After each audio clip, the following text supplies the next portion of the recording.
بسم اللہ الرحمن الرحیم الحمدللہ والصلاة والسلام علی رسول اللہ صلی اللہ علیہ وسلم اما بعد۔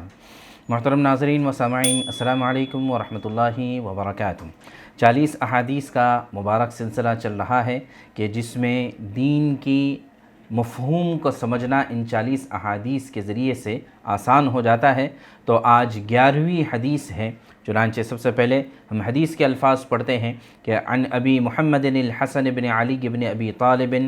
سبط رسول اللہ صلی اللہ علیہ وسلم وریحانتہ رضی اللہ تعالی عنہما قال حفظت من رسول اللہ صلی اللہ علیہ وسلم دع ما یریبک الی ما لا یریبک رواہ الترمذی والنسائی وقال الترمذی حدیث حسن صحیح۔ یہ روایت ہے حضرت حسن بن علی رضی اللہ تعالی عنہما سے، جو اللہ کے نبی صلی اللہ علیہ وسلم کے نواسے ہیں، اور ان کو لقب دیا گیا ہے ریحانۃ اہل الجنہ، کہ جنت والوں کے ریحان ہیں، خوشبو ہیں۔ چنانچہ ان کا پورا نام ہے ابو محمد حسن بن علی بن ابی طالب الہاشمی القرشی۔ یہ 15 رمضان سن ہجری 3 کو پیدا ہوئے ہیں ہجرت کے بعد، اور تقریباً سن ہجری 50 یا 51 میں ان کی شہادت ہے، اور عیسوی اعتبار سے 4 مارچ 625 عیسوی کو پیدا ہوئے ہیں، اور 670 عیسوی کو ان کی وفات ہے۔ جیسے کہ بتایا، یہ اللہ کے نبی صلی اللہ علیہ وسلم کے نواسے حضرت علی، حضرت فاطمہ رضی اللہ عنہما کے بڑے بیٹے، اور اسی طرح خلفائے راشدین میں 5ویں نمبر کے خلیفہ ہیں، اہل سنت والجماعت کے نزدیک، اور اہل شیعہ کے نزدیک دوسرے امام ہیں۔ اور اللہ کے نبی صلی اللہ علیہ وسلم نے ان کو بشارت سنائی تھی، الحسن والحسین سیدہ شباب اہل الجنہ، کہ جنت والوں میں جو نوجوان ہیں ان کے سردار ہیں یہ۔ اور ان کے بارے میں یہ ہے کہ یہ اللہ کے نبی صلی اللہ علیہ وسلم سے بہت زیادہ مشابہت رکھتے تھے، دکھنے کے اعتبار سے اور عادت و اخلاق کے اعتبار سے۔ اللہ کے نبی صلی اللہ علیہ وسلم ان کے بارے میں فرماتے، اللہم انی احبہ فاحبہ،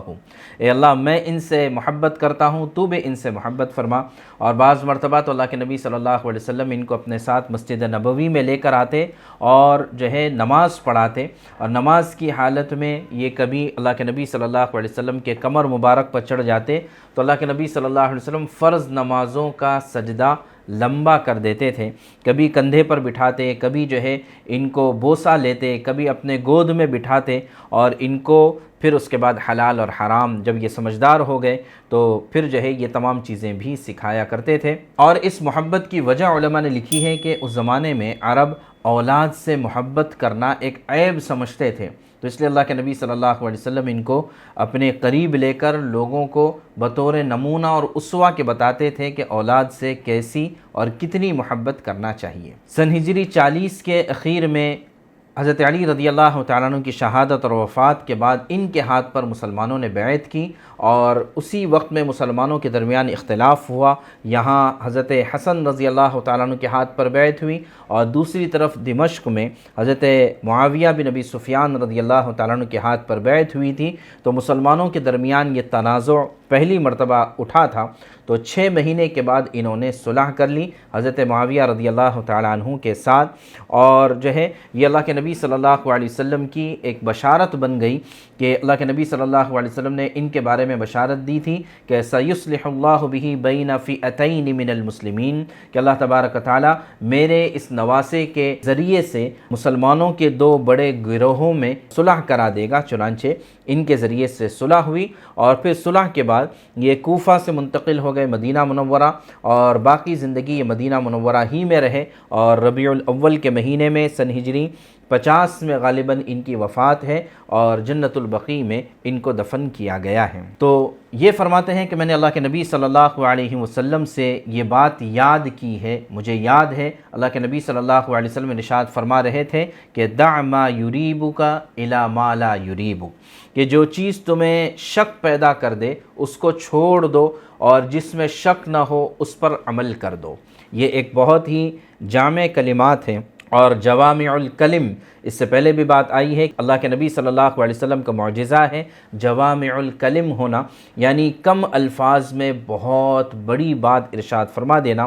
چنانچہ انسان کو ایسا ہی چاہیے، اپنے زندگی کا اصول یہ بنانا چاہیے کہ جس چیز میں بھی شک ہو رہا ہے تو شک والے کاموں کو چھوڑ دیں، چاہے وہ ایمانیات کے قبیل سے ہو، چاہے وہ عبادات کے قبیل سے ہو، چاہے وہ معاملات کے اندر ہو، یا نکاح کے سلسلے میں ہو، یا کسی بھی چیز کے سلسلے میں جہاں کہیں بھی اس کو معاملے میں شک نظر آ رہا ہو تو وہاں پر وہ اپنے آپ کو روک دے اور ایسا کام کرے کہ جس کی وجہ سے کوئی شک اور شبہ باقی نہ رہے۔ مثال کے طور پر آدمی نماز پڑھ رہا ہے اور تو نماز ہماری ایسی ہونا چاہیے کہ اس نماز میں کسی کا کوئی اختلاف نہ رہے۔ مثال کے طور پر کہ 4 بڑے ائمہ ہیں، امام ابو حنیفہ، امام مالک، امام شافعی، امام احمد بن حنبل رحمہم اللہ، تو ہماری نماز، ہماری وضو اس طرح سے ہو کہ چاروں ائمہ کے نزدیک ہماری نماز درست ہو جائے، کوئی اختلاف، کوئی خلجان باقی نہ رہیں۔ مثال کے طور پر ایک اور اس میں مثال، وضو میں نیت کرنا، تو اب امام شافعی رحمۃ اللہ علیہ کے نزدیک نیت کرنا فرض ہے، امام ابو حنیفہ رحمۃ اللہ علیہ کے نزدیک نیت کرنا فرض نہیں ہے۔ تو اب جو ہے جہاں پر یہ مسئلہ آ جائے تو چاہیے کہ اس طریقے پر عمل کرے کہ ویسے بھی نیت کرنا امام ابو حنیفہ رحمۃ اللہ علیہ کے نزدیک سنت ہے، تو لہٰذا نیت ضرور کر لے تاکہ اس کی وجہ سے ہمارے وضو میں کسی طرح کا کوئی شک اور شبہ پیدا نہ ہو جائے۔ اسی طرح جو حضرات امامت وغیرہ کرتے ہیں اور ان کے پیچھے اگر دونوں طرح کے مقتدی نماز پڑھتے ہیں، حنفی بھی اور شافعی بھی، تو ان کو چاہیے کہ ان تمام چیزوں کی رعایت کریں کہ جس کی وجہ سے سب کی نماز درست ہو سکے۔ مثال کے طور پر امام شافعی رحمۃ اللہ علیہ کے مطابق اگر بیوی کو ہاتھ لگ جائے اس کے جسم کو بغیر کسی حائل کے، یا شرمگاہ کو ہاتھ لگ جائے تو اس سے وضو ٹوٹ جاتا ہے، تو اب اگر جو امامت کرنا چاہتا ہے تو اس کو چاہیے کہ وہ اس طریقے سے امامت کرے کہ جو ہے وضو کے بعد نہ شرمگاہ کو ہاتھ لگائے اور نہ ہی بیوی کو ہاتھ لگائے، تاکہ تمام ائمہ کے نزدیک اس کی نماز اور اس کے پیچھے پڑھنے والوں کی نماز درست ہو جائے اور صحیح ہو جائے۔ تو یہ تو میں نے 2 مثالیں دی ہیں وضو سے متعلق اور نماز سے متعلق،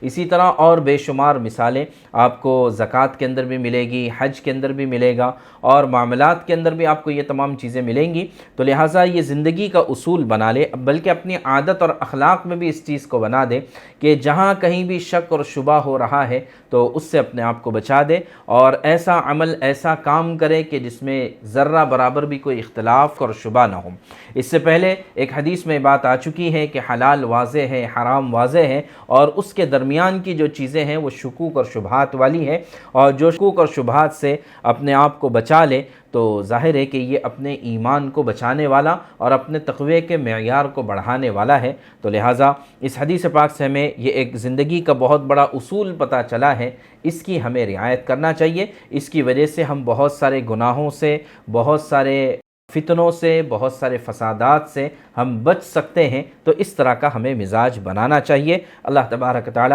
ہمیں صحیح معنوں میں دین کا فہم عطا فرمائیں اور اس پر عمل کرنا آسان فرمائیں۔ جزاک اللہ خیر۔ السلام علیکم ورحمۃ اللہ وبرکاتہ۔